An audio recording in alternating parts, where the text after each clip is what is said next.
Assalamualaikum warahmatullahi wabarakatuh. Saya Siti Hamidah, NIM 0801192123 dari kelas IKM 10 semester 3. Baiklah, di sini saya akan menjelaskan mengenai manajemen kesehatan dasar, air bersih dan sanitasi dalam kedaruratan bencana. Pelayanan kesehatan dasar. Yang pertama, pelayanan pengobatan. Pelayanan pengobatan dilakukan di lokasi pengungsian dengan membuat pos pengobatan. Pelayanan pengobatan dilakukan di puskesmas bila fasilitas kesehatan tersebut masih berfungsi dan pola pengungsiannya tersebar berada di tenda-tenda kanan kiri rumah pengungsi. Yang kedua, pelayanan imunisasi. Khususnya bagi pengungsi anak-anak, dilakukan vaksinasi campak tanpa memandang status imunisasi sebelumnya. Yang ketiga, pelayanan gizi. Tujuannya meningkatkan status gizi bagi ibu hamil dan balita melalui pemberian makanan optimal. Yang keempat, pelayanan kesehatan jiwa. Bagi korban bencana yang memerlukan pertolongan pelayanan kesehatan jiwa, dapat dilayani di pos kesehatan untuk kasus kejiwaan ringan. Sedangkan untuk kasus berat, harus dirujuk ke rumah sakit terdekat yang melayani kesehatan jiwa. Yang kelima, pelayanan kesehatan ibu dan anak. Kegiatan yang harus dilaksanakan adalah kesehatan ibu dan anak atau pelayanan kehamilan, persalinan, nifas, dan pasca keguguran. Selanjutnya, keluarga bencana, deteksi dini dan penanggulangan IMS dan HIV/AIDS, dan yang terakhir kesehatan reproduksi remaja. Yang keenam, pelayanan promosi kesehatan. Kegiatan promosi kesehatan bagi para pengungsi diarahkan untuk membiasakan perilaku hidup bersih dan sehat. Yang ketujuh, pemberantasan penyakit menular dan pengendalian vektor. Beberapa jenis penyakit yang sering timbul di pengungsian dan memerlukan tindakan pencegahan karena berpotensi menjadi KLB antara lain campak, diare, cacar, malaria, varicella, ispa, dan tetanus. Pelaksanaan pengendalian vektor yang perlu mendapatkan perhatian di lokasi pengungsi adalah pengelolaan lingkungan, pengendalian dengan insektisida, serta pengawasan makanan dan minuman.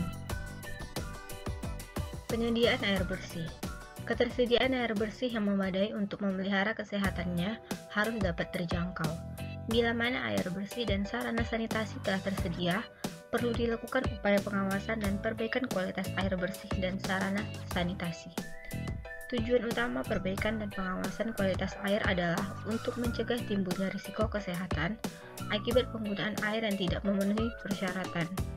Bagi fasilitas pelayanan kesehatan dalam rangka melayani korban bencana dan pengungsian, volume air bersih yang perlu disediakan di puskesmas atau rumah sakit adalah 50 liter per orang per hari.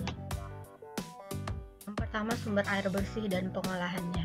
Beberapa cara pendistribusian air bersih berdasarkan sumbernya. Yang pertama, air permukaan atau sungai dan danau. Diperlukan pompa untuk memompa air ke tempat pengolahan air dan kemudian ke tangki penampungan air di tempat penampungan pengungsi. Area di sekitar sumber harus dibebaskan dari kegiatan manusia dan hewan. Yang kedua, sumur gali. Lantai sumur harus dibuat kedap air dan dilengkapi dengan SPAL atau saluran pembuangan air limbah. Bila mana mungkin dipasang pompa untuk menyalurkan air ke tangki-tangki penampungan air. Yang ketiga, sumur pompa tangan. Lantai sumur harus dibuat kedap air dan dilengkapi dengan SPAL. Bila lokasinya agak jauh dari tempat penampungan pengungsi, harus disediakan alat pengangkut seperti gerobak air dan sebagainya. Yang keempat, mata air. Perlu dibuat bak penampungan air untuk kemudian disalurkan dengan pompa ke tangki air. Yang kedua, perbaikan dan pengawasan kualitas air bersih. Apabila air yang tersedia tidak memenuhi syarat, baik dari segi fisik maupun bakteriologis, buang atau singkirkan bahan pencemar dan lakukan hal berikut. Yang pertama, lakukan penjernihan air secara cepat apabila tingkat kekeruhan air yang ada cukup tinggi. Lakukan desinfeksi terhadap air yang ada dengan menggunakan bahan-bahan desinfektan untuk air. Periksa kadar sisa klor bila mana air dikirim dari PDAM. Lakukan pemeriksaan kualitas air secara berkala pada titik-titik distribusi. Bila mana air yang tersedia tidak memenuhi syarat, baik dari segi fisik maupun bakteriologis, dapat dilakukan upaya perbaikan mutu air seperti berikut. Penjernihan air cepat. menggunakan aluminium sulfat atau tawas dan polialuminium klorida. Yang kedua, desinfektan air dapat digunakan menggunakan kaporit, aquatabs atau aquatablet, pengawasan kualitas air. Ketersediaan pembuangan. Pada awal terjadinya pengungsian perlu dibuat jamban umum yang dapat menampung kebutuhan sejumlah pengungsi. Contoh jamban yang sederhana dan dapat disediakan dengan cepat adalah jamban kolektif. Pada awal pengungsian, satu jamban dipakai oleh 50-100 orang. Pada hari-hari berikutnya setelah masa emergensi berakhir, pembangunan jamban darurat harus segera dilakukan dan satu jamban disarankan dipakai tidak lebih dari 20 orang.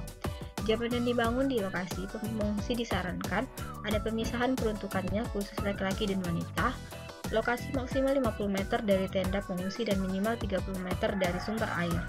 Konstruksi jamban harus kuat dan dilengkapi dengan tutup pada lubang jamban agar tidak menjadi tempat berkembang biak lalat. Sanitasi dan pengelolaan sampah. Yang pertama, pengumpulan sampah. Yang kedua, pengangkutan sampah. Yang ketiga, pembuangan akhir sampah. Pengawasan dan pengendalian vektor. Jenis vektor yang perlu mendapatkan perhatian di lokasi pengungsi adalah lalat, tikus, serta nyamuk. Upaya yang dilakukan berupa pembuangan sampah atau sisa makanan dengan baik, bila mana diperlukan dapat menggunakan insektisida, tetap menjaga kebersihan individu selama berada di lokasi pengungsi, penyediaan sarana pembuangan air limbah dan pembuangan sampah yang baik, dan yang terakhir kebiasaan penanganan makanan secara higienis. Pengelolaan lingkungan. Yang pertama, menghilangkan tempat perindukan vektor seperti genangan air dan tumpukan sampah. Bersama-sama pengungsi melakukan memberi tutup pada tempat sampah, menimbun sampah yang dapat menjadi sarang nyamuk, membuat saluran air limbah, menjaga kebersihan lingkungan, membersihkan dan menjaga kebersihan jamban. Pengendalian bahan kimia. Yang pertama dilakukan dengan cara penyemprotan atau pengasapan di luar tenda pengungsi dengan menggunakan insektisida.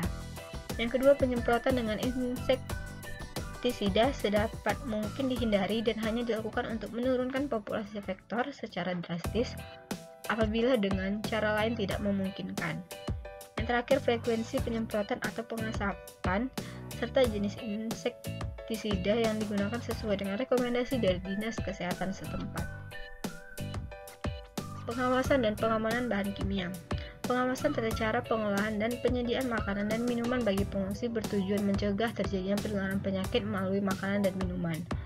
Upaya yang dilakukan yaitu menjaga kebersihan pengolahan makanan yang memenuhi syarat kesehatan dengan cara penanganan yang benar. Penyimpanan bahan makanan maupun makanan matang dilakukan secara baik dan benar agar tidak menjadi media perkembangbiakan vektor serta bibit penyakit. Sekian dari saya. Assalamualaikum warahmatullahi wabarakatuh.